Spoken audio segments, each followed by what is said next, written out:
So welcome to the last and final module, module number 5, and in this module we're going to be covering the spaces of the bass clef. Let's go ahead and see what we got in store. So as always, you're already in your video, and don't forget there is an activity and an assessment afterwards. Let's go ahead and get started with our lesson. So here we are, and you see two different things on my screen here. You see a bass clef, obviously, and you see a cow. And just like in the previous couple lessons, I'm going to connect these two things, and I think you'll like how we do this. So let's go ahead and move over to our musical staff and our bass clef. And as you can see, we're trying to identify our four spaces in regards to the bass clef. So let's go ahead and dive right into it. Should be very, very simple for you. So here we go. The first one, space 1, is A.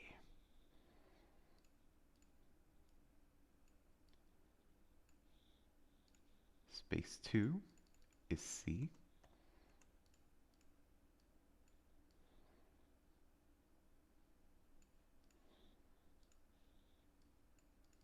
Space 3 is E.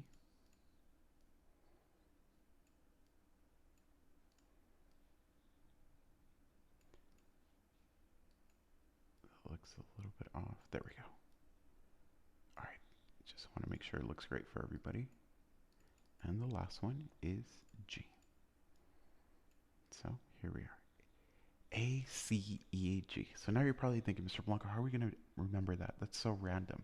So let's go ahead and talk about our little sentence. And you're going to like this one.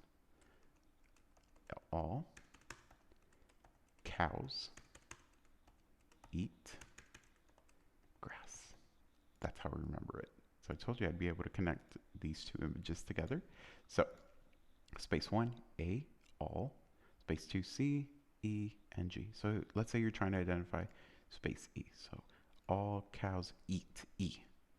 Or you're trying to identify space 4. All cows eat grass, G. It's just as easy as that. So that does it for our bass clef spaces. So to quickly recap the bass clef spaces. All cows eat grass. You remember that sentence? You'll never have an issue remembering your bass clef spaces. So don't forget your activity and assessment, and once you finish everything, move on to the final assessment. You're so close to being done with the entire class. So congratulations to you, and we'll see you in the final assessment recap video.